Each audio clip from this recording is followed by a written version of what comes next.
Welcome back, League fans. You are joining us for the remake of Game 2 as FlyQuest Academy will once again be taking on CLG Academy. In case you missed it, in the first iteration of this game, there was a bug with Omar God Zach, where instead of kidnapping the opposing Kog'Maw and dragging him into the enemy team, he sort of had the cancel effect unintentionally, where it just knocked him back and potentially disrupted a game-changing play. CLG was offered the remake, they accepted the opportunity, so we're going to be redoing everything from the beginning, including Champion Select.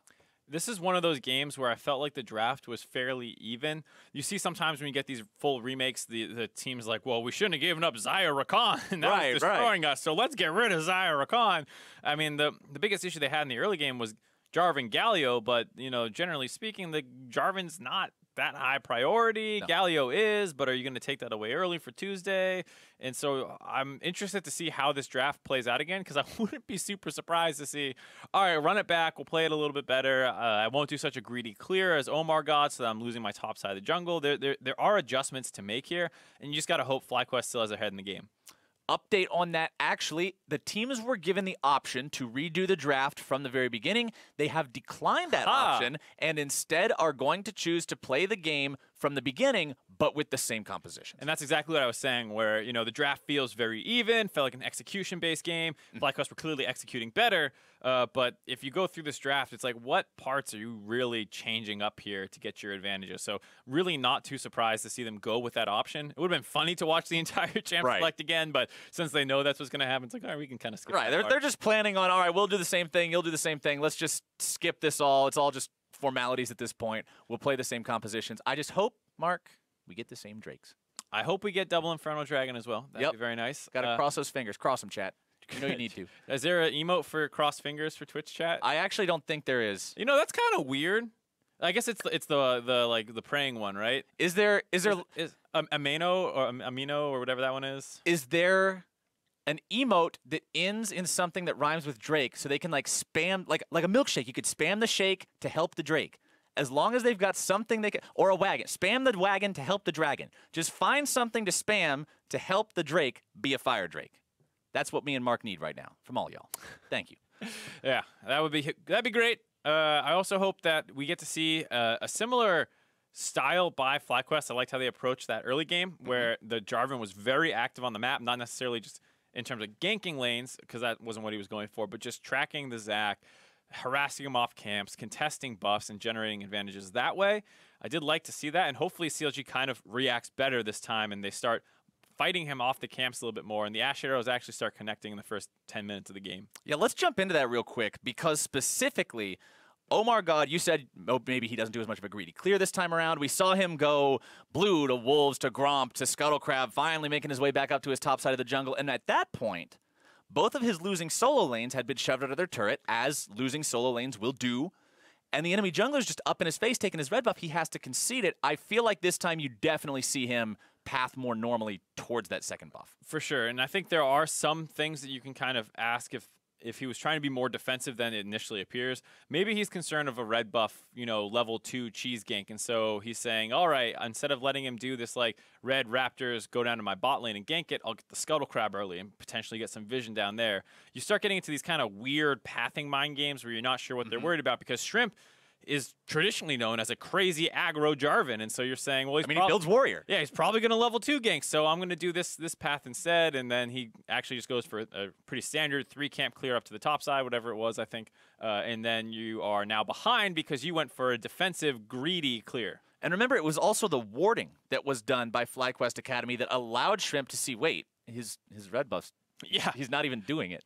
That's a very important part, what they did with their level 1s and getting those wards down to make sure that they could see, well, the red buff's still up, so instead of just contesting here, he actually walked into the Raptor pit, and after the slingshot came in, he started harassing him there. So they did a good job of getting vision early on as well to make sure that these invades are working out, and it's not, I'm just randomly walking into your Raptors. Right. Randomly walking into your Raptors is an easy way to randomly give over first blood. Yeah. That's not one of the strategies that you guys want to do when you're looking to counter jungler, invade your opponent. I've tried it plenty in solo queue. As have I. It doesn't work so well. I have died a lot too. congratulations on both of us having a comparable experience on that. I had a season 4, like just. Oh man, we're going old school here. That's when I played the game a lot. I played Lee Sin like 30 games in a row, and I literally went red to red every single game just to see like if I could start pulling it off. Yeah, it was hit or miss. Back when. So I was bronze in season 1. For those of you guys who didn't know, I got the bronze trophy and everything to prove that. Yeah. But then in season 2, I climbed from bronze to gold. And you know the way I did it? I went my blue to their red with old Skarner that didn't have spires every single game. And I just kill a guy at red every single time because it was bronze players and they didn't know how to deal with invades. What season was that? That was season 3, you're saying? Or no, it was season 2. Because Skarner came out in season 2 and I started playing him. Yeah. And I was like, I can take this champion to gold, baby. Well, season 2, was that when the jungle was really hard?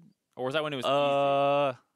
I don't. Season 2, I think, was the meme one where you had Wriggle's lantern that would like didn't have pseudo orange. You just like meme. Yeah, but you would start Cloth 5. Yeah, was that when you started Boots 3? I'm pretty sure Cloth 5 was season 2. I'm pretty sure Cloth 5. Yeah, I think that was when the jungle was a little hard, right? So like people would be low at their red. Oh yeah, the guy you would walk up on the guy doing his buff at level 2, and he would have 300 health. So, and this is old Skarner that had a perma-slow on his Q. And most of them didn't have dashes, so you would just walk up and perma-slow him and kill him. Some Udyr, and you're just doing Yeah, you just walk up and you scuttle on him over and over again. That was the funny thing. I was like, is he like washing the floor? Like, what is this scorpion doing? Yeah, he's got the goofiest animation. That's why I started playing him. I was like, this is so goofy. All I do is walk up to people scuttle on them. But he was also part of that like depressed jungler like thing that was going on. Like Amumu was sad, Maokai was sad, Skarner was sad. It's just like the depressed junglers like running around the jungle like nobody loves me. I miss my kind. I'm the only one left. Yeah, I don't know what it was with the season 2 meta. It was a lot of fun though. We had some great items, and then the worst thing that happened was we had cool jungle items like Spirit of the Elder Lizard, and then we like later on there was other cool stuff in there like Rune Glaive for the AP junglers, and Ezreal ruined all of them. Yeah, that was, I think season 4 was when the Rune Glaive AP Ezreal. Yeah, that was like, there. Haha, ruin your day.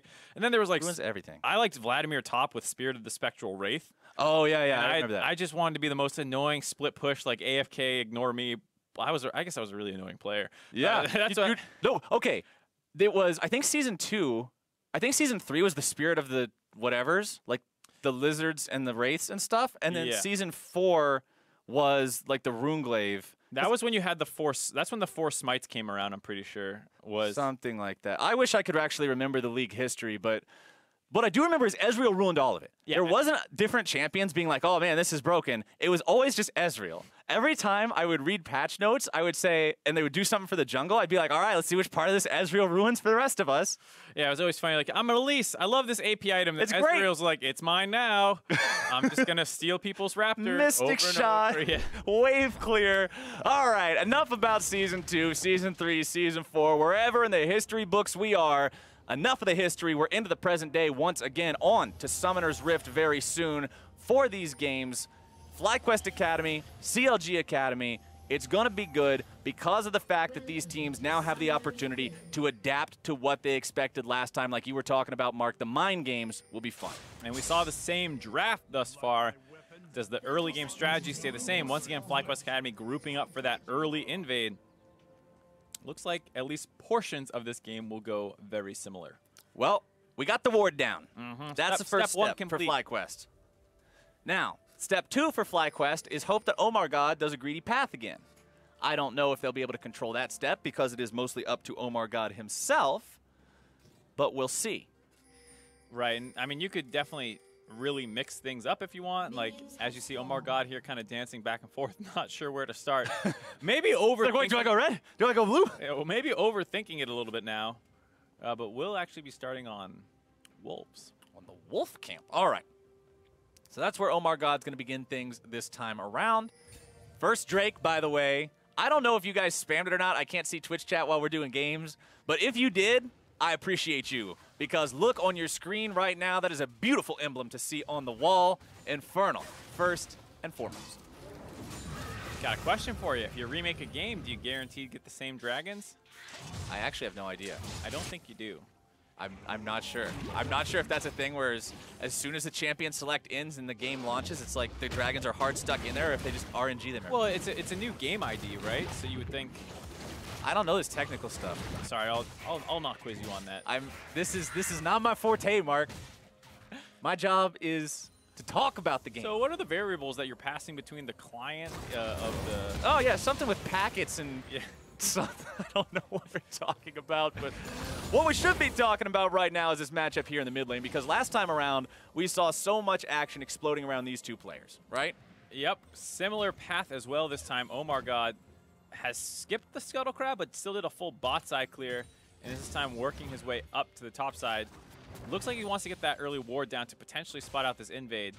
Early game so far has been nearly identical. Smite fight. Smite fight. Are they actually going to smite fight over it? No smite's up. The one who's in some trouble here, and it's Omar God who gets himself that Scuttle Crab. Very different story being told early on in the jungle. Yeah, no smites available, and Omar God's able to secure that one, and it deters Shrimp's invade. So already, like you said, totally different game. Butterfly effect, totally going crazy. Now Tuesday has his heal. Maybe he doesn't have to play as defensively into Keen. Who knows where we go from here? A lot of different ways it could all play out. A lot of similar ways it could play out as well. And remember, as your camera was on the bottom lane there for a moment, Braum, and initiating onto him was one thing that we heavily criticized CLG for. I want to see how they pick their targets here in round 2 as well. Yeah, it's definitely tough. You know, he wants to jump in front of things. That's what his champion does. So you tend to hit him more than you may intentionally want to. But there's also times where they're clearly opening up onto him. And I think that's the kind of stuff they need to be more careful about. That river fight. Yeah, shoot some abilities at him. Don't let him walk up for free, but maybe don't blow multiple ults on that target. Right, makes things a little bit difficult, but No will continue pushing up in the top side here, shoving Fallen Bandit underneath the turret. Again, there's not really the consequence for this there was in the previous game because Omar God's not under pressure. So Cho'Gath will just be able to farm up underneath the turret. Not super concerned about this overall. Might drop a little bit behind the Gnar in terms of CS overall, but it's nothing that he's going to write home about actually see as a legitimate concern. Shrimp continues farming up on the bottom side of the map, and what I'm also curious about is we talked about why Flyquest's wins were impressive and why this team looked like they were one of the better Academy teams because they were able to minimize losses and they were able to make smart decisions and work together as a team.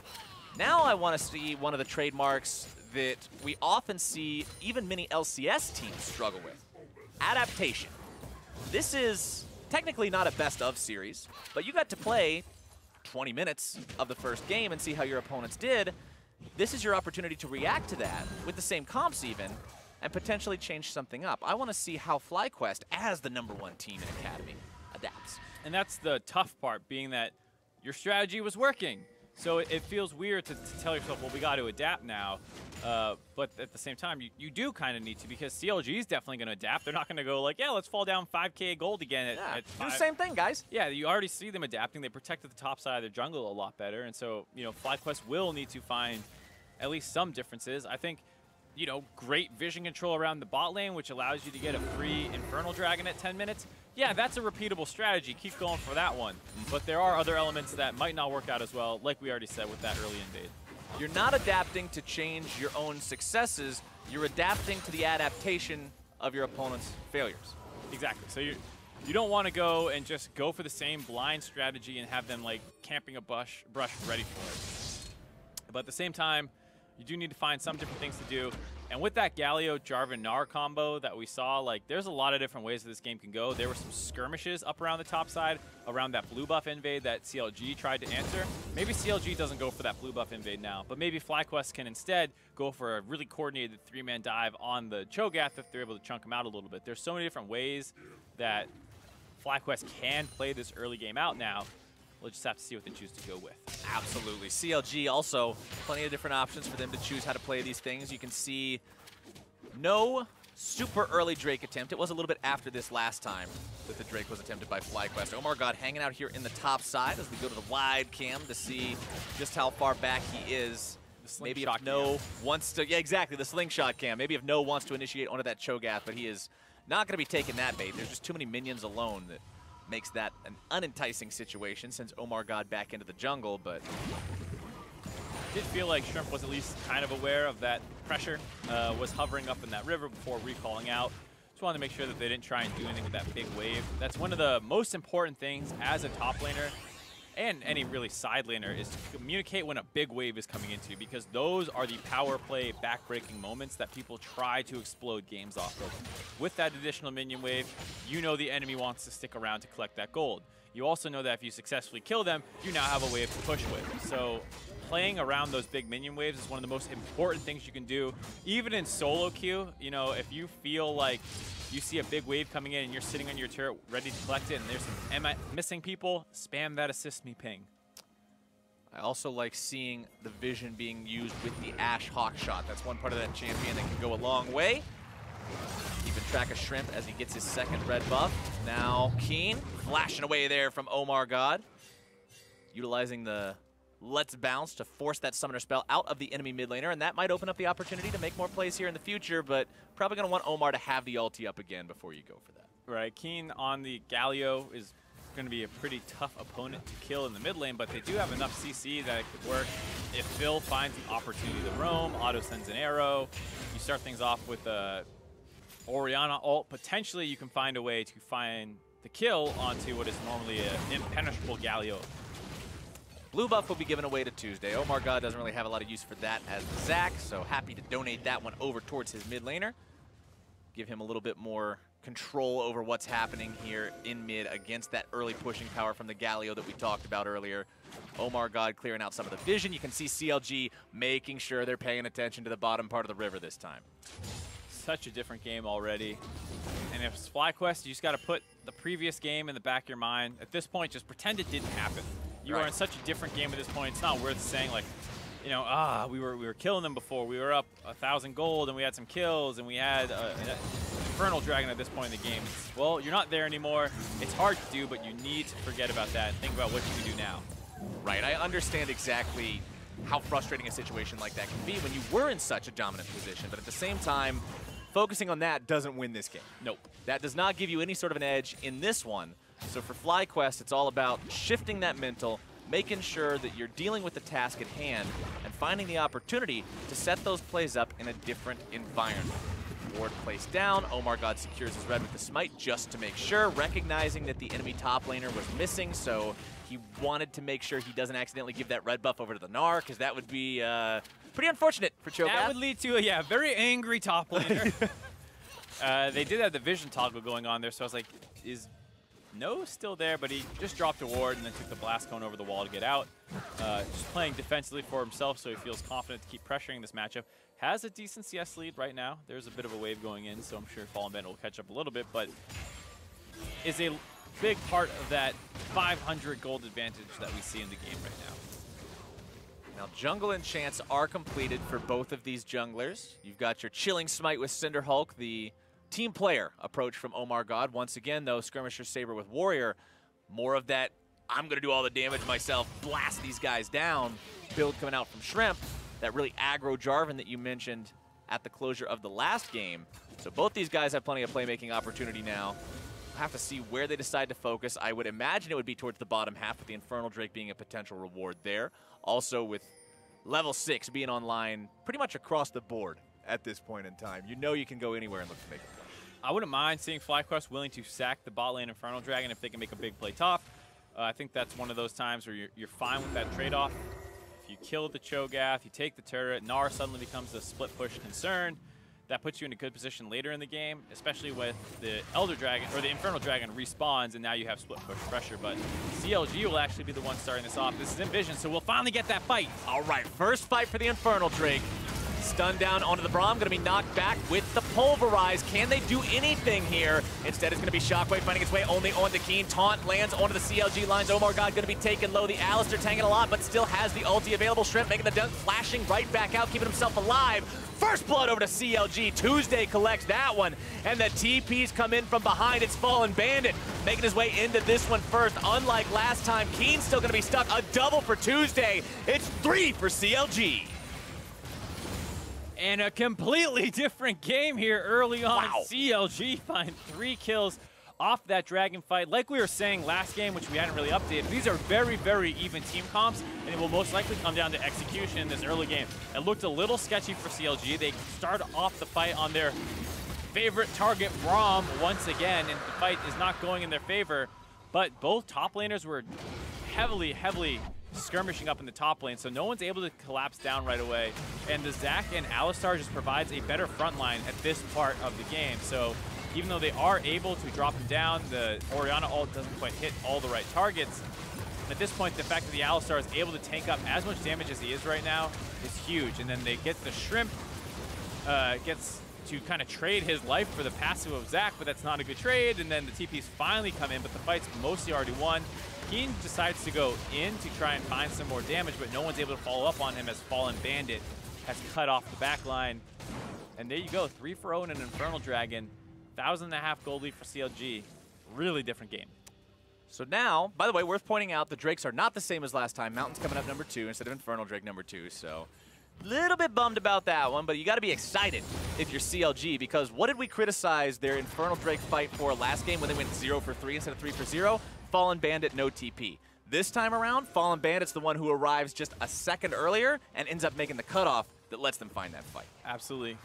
So it's the fact that they were able to focus down the right targets. Like we said, JJ got jumped on there, but they were not committed to finishing him off, and they refocused Shrimp down when he ended up going in to pop Omar God. And that's like what we were saying, you know, playing Jarvan from an even situation with a Red Smite and Warrior upgrade is pretty tough to do sometimes. It can feel pretty bad. You end up being very, very vulnerable once you go in. You saw, even in that team fight, when Shrimp had to go in, use the Cataclysm to trap them and immediately flash out of his own ulti, because he would have died. So from that... Still died, yeah. But would have died a lot faster.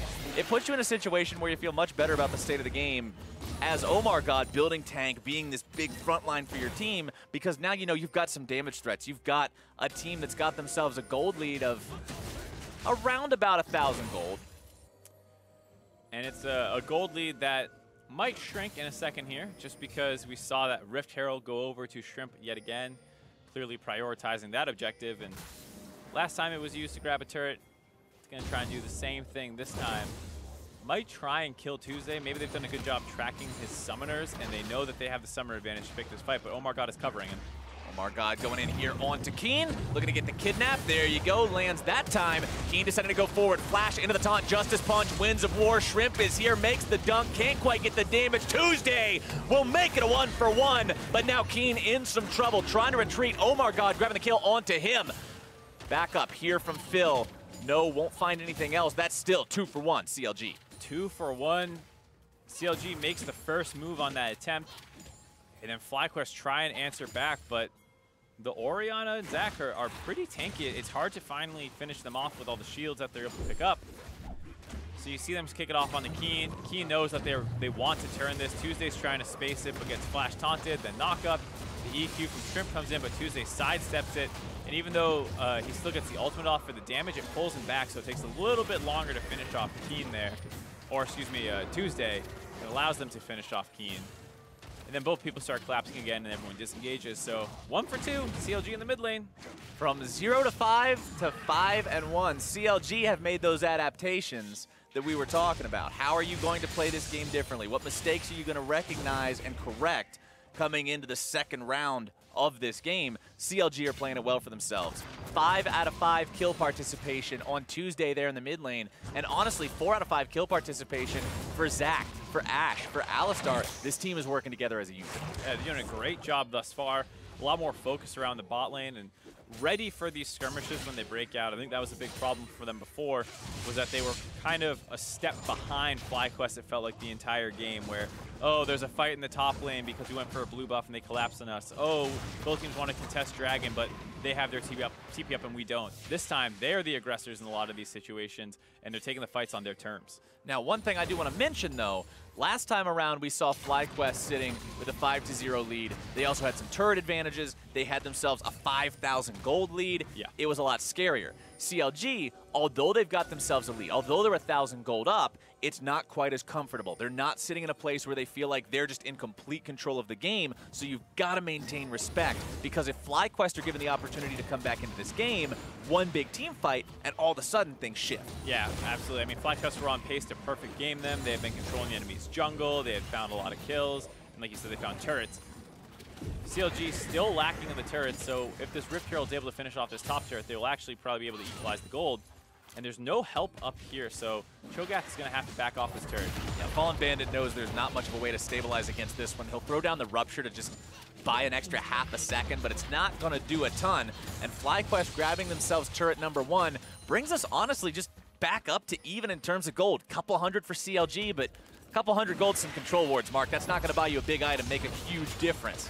No, absolutely not. And they're going to kind of potentially dive Fallen Bandit here. Did not know JJ was on his way up. Airy following closely behind. They're actually going to go for a 2-for-1 turret trade here. A nice trade up.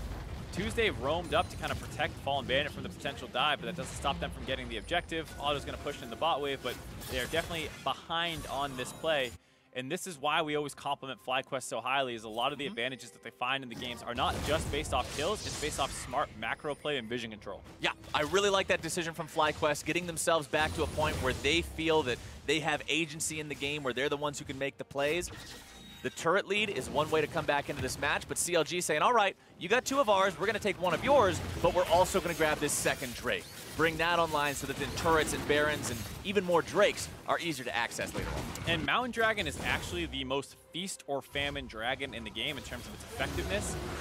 In a game state like this, where it's even gold, even games, no one outscales each other really. Maybe CLG a little bit now with that first Infernal Dragon, but from an even game, it's actually very difficult to make use of the Mountain Dragon if you don't have a split push threat, because you know, Cho'Gath isn't hitting any turrets. Your Ashe and Orianna are not guaranteed to hit any turrets. It's only going to help you then take a Baron down, but you don't know if you're going to have that vision control from an even state. So Mountain Dragon can end up being one of those ones that you don't get to use at all. It's nice to keep it off the enemy's hands, of course, but it's not really extending an advantage for you.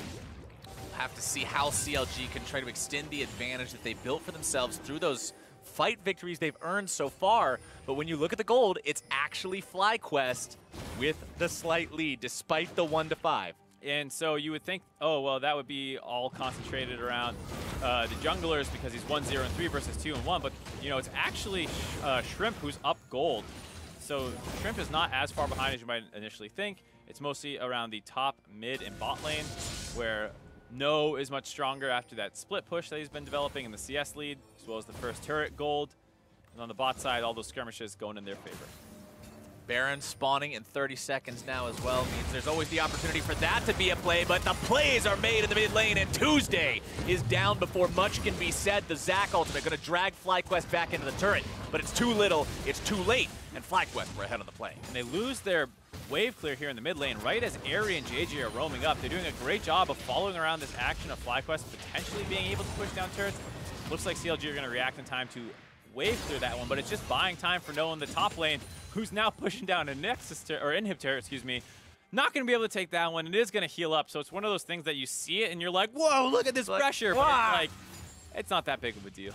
Still, the fact that CLG had a 4-man defense mid while Flyquest is at the inhibitor turret means they've got to be prepared for these rotations. They will continue to defend the mid lane tier 1, so Flyquest will not knock down that ever-important turret. You mentioned kind of how much that can matter last game. Well, 2 games ago, I guess, with the first game of the day of Cloud9. But let's take another look at how they caught Tuesday here. Ooh, wow. They are just hugging the top side of that brush. So that vision cone actually missed them, I believe. So they think that they just cleared out that whole brush. It's safe to walk forward, but just that slight miss angle. And it's actually pretty hard to aim that perfectly as a vision cone to line it up. So small mistake by Omar God there gets his mid lane killed. That was a smooth criminal kind of positioning from Flyquest too, just being right up against the wall, ready to make the move. I like seeing that one. Now, if you're Tuesday, that's got to be a bit of a tilter. So you hopefully can keep yourself out of those situations here as time goes on. Leandry's Torment and Sorcerer's Shoes for him means he's got plenty of damage if he gets the opportunity to put it down in the fights, but the Rod of Ages fully stacked. Leandry's Torment onto Keen as well. It's the same build we saw last game. Plenty of health. The resistances, the damage reduction come from the W and the Aftershock. This is not an easy-to-kill mid lane. Absolutely not. And it's interesting to see Tuesday going for the Leandrys. You know, there's been so much focus on so many other things. It's sometimes hard to talk about the mid lane item changes that happened, and Leandrys becoming a mostly tank burn focused item and allowing your damage to ramp up as you stay in these fights. It's very likely that these fights extend for a period of time, and there is, like we said, 3.5 tanks basically on the side of FlyQuest Academy, so I like this item pickup by Tuesday, though I would be surprised if people consider this the conventional Orianna build. Zach charging up the slingshot, goes in, finds his way onto Keen, jerks him right back to the team, and now it's a 1 versus 4. We talked about the Galio tankiness, but it's hard to be tanky enough to survive 4 versus 1. Yeah, 4-man gank in the mid lane will kill just about anyone. They find that kill onto Keen. They had done a good job with their vision control up on that top side near their own jungle to find that angle for Omar Guards to start that one. Now we're going to keep going on to Aery, excuse me. Aery gets hit by the first stretching strike. There's nothing for him to be pulled back and slammed up against, so he's not able to get the big part of the CC on that, but still under a little bit of threat there. Does get away. CLG controlling the neutral parts of the map right now with the lead that they have for themselves, however small it may be. Now deciding that there's not really a whole lot else to accomplish right now. That was a cute attempt by Omar God onto Aery. I like to see that. He doesn't panic flash. Knows there's nothing for his opponent to auto. And they grab that mid turret. Gold lead back in their favor a little bit. Still down, it feels like a little bit of map pressure. It does feel like Flyquest are often the ones pushing and kind of setting where the action is going to take place. They have the Gnar with the split push pressure, and it feels like mid lane is often pushed in. It's a much closer game overall, though. Oh, yeah. There's no comparing these two games. CLG is putting up a much better performance this time around than they were in the first iteration of this one, and it can honestly still go either way incredibly easy. If you crest the 20-minute mark and you've got less than a 500 gold difference between the teams and it's this close, well, okay, maybe not a less than 500. It's right about 500. Yeah. But either way, when it's this close, the next big play could be what changes it, could be what makes or breaks how this game's going to play. Yeah, another 3-0 fight at this point in the game, which we've seen a couple of in the previous game, and this one means potentially Baron. And so you're going to have this game explode open. And this is also not, you know, your week 2 CLG Academy where they look like a mess and they're picking Urgot and nothing seems to be working for them. They have beaten Team Liquid Academy and Cloud9, 2 of the top 3 teams in Academy, where we're talking about there's this stark difference between the top and the rest of the league. Yeah. And now they're going toe-to-toe with Flyquest after needing a bit of a half of a game to wake up. And so I think it's fair to say that CLG is not just going to get completely out-macroed and outplayed in the late game. They're doing a good job keeping up with them. At the same time, though, remember, there is only one spot left in playoffs.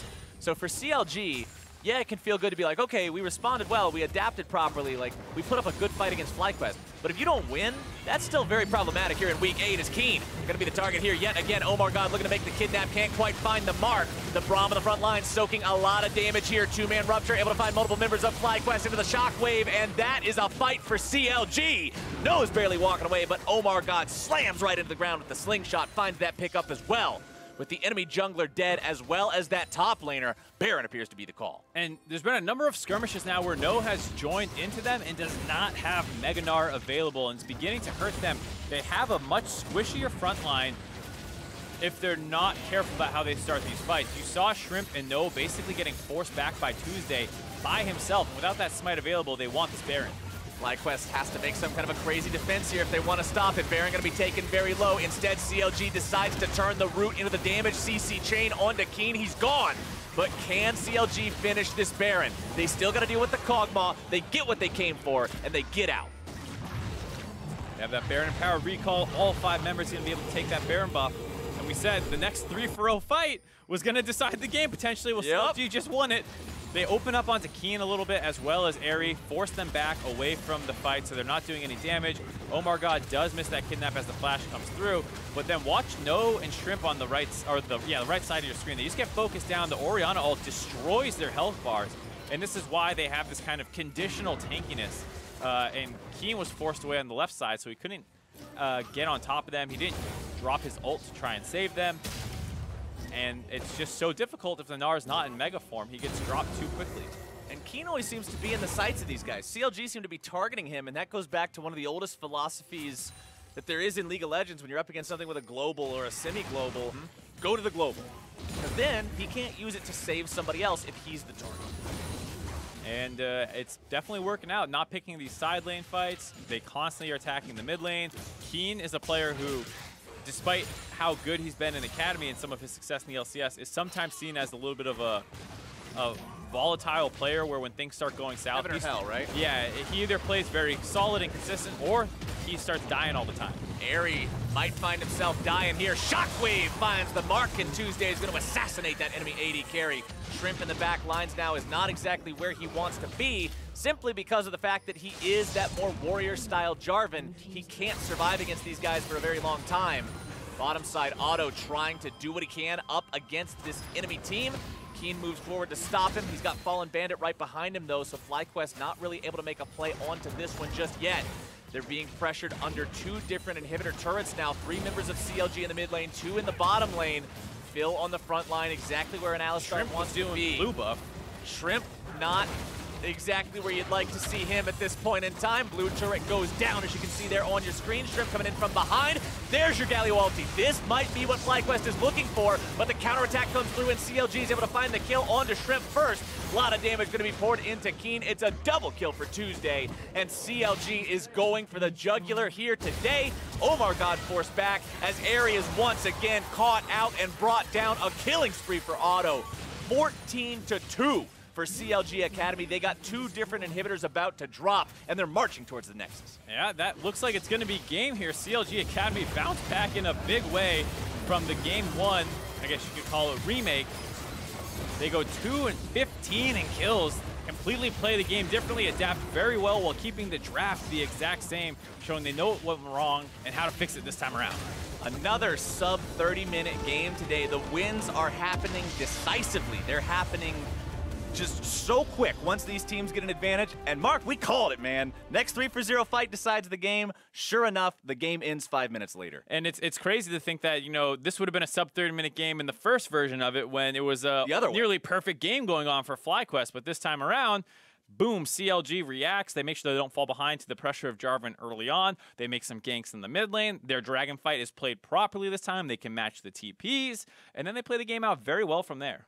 And let's go ahead and just jump right into some of those plays that CLG made this work with. You can see 11 minutes, 30 seconds into the game, CLG have a 3-for-0 in the bottom lane that really starts them off there on the right foot. And this is another one of those fights where we talked about, got to be concerned about the target they're picking because they go on to JJ, they exhaust him, maybe a little excessive, the Galio ult's coming in, but then they do a good job of refocusing. Omar God actually pulls in the bot lane to get Airy to have to flash out and play defensively, and then Shrimp overextends trying to pop that passive. He does not have a passive of his own, so he dies, and then when the teleports came in, it's already a 4v3. Fallen Bandits, like you said, also comes in a little bit quicker, as well as the fact that he's just tankier than a Mininar, so he's able to get involved in that fight, cut off a bit of the escape path there, and get another kill onto Keen, which then results in their first Infernal Dragon, and uh-oh, it's a totally different game. The exact opposite of the Infernal Drake fight from the first time around. And when you start strong, you have the ability to finish strong. Here's another look at the final fight of the game where CLG quickly and decisively closed things out in the enemy base. And this is a little bit of a last stand attempt here by Flyquest. I don't know what Shrimp was doing blue buff, but hey, it gave him a flank potentially. Misses the knockup onto Tuesday, who is then able to flash out of the Jarvan damage and the knockup by Galio. So as well as the fact that the bot lane of CLG was taking the bot inhibitor turret so they can rotate up, and suddenly they have their front line reestablished. They're able to focus down the members of FlyQuest, and then, hey, we have Baron buff and we just want to fight right outside your inhibitor in the mid lane. Let's go end the game. And like we were talking about, that means CLG's hopes for that 4th spot are still alive and kicking. This team now with an even win-loss record still has an opportunity to go for the postseason. And we kept talking about how, like, oh man, these guys need to win to show that they deserve to be there. It's like you beat the number 1, 2, and 3 team consecutively, basically. I think they kind of deserve to make it into the playoffs now if they can actually close this out with their last 2 games next week. I mean, it's a crazy run that they're on. Well, that's definitely going to be what is their challenge during this last week of regular play, right? They've proved that they can beat the best. Now you've just got to make sure you don't trip up during that final sprint. Make sure you can win just as much as you can. And that's you know, what separates the best teams, really, because FlyQuest doesn't drop games to teams below them, aside from maybe Team Liquid and C9, because when those guys are on point, they're crazy good, obviously. And FlyQuest here started this game really strong. They were showing that, you know, they understood what they want to do with their comp, but CLG also showing that they're no slouch either, and that's why I'm kind of excited to see them in a best-of-5 series, because that adaptation looked fantastic to me. The adaptation was great. CLG managed to play the game well enough to earn their victory here today. 2 games down, but we're just getting started. Coming up next, we'll see if Clutch Gaming can keep their own playoff hopes alive versus Echo Fox Academy. Don't touch that browser. We're going to be right back.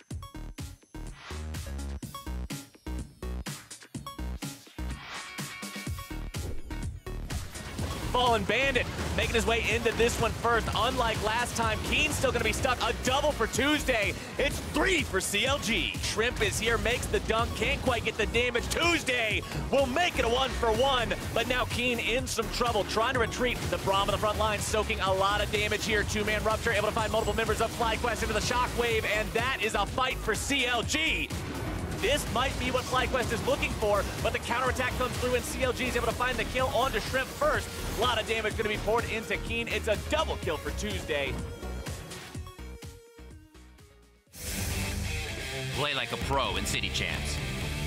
Earn a spot on your home team and take the fight nationwide in a city versus city battle against some of the best local players from across the country. Online qualifiers begin Sunday, March 11th. With brackets for all skill levels, live gameplay with shoutcasting, and a postseason all-star event hosted by Red Bull. For tickets and more information, go to superleague.com/LOL.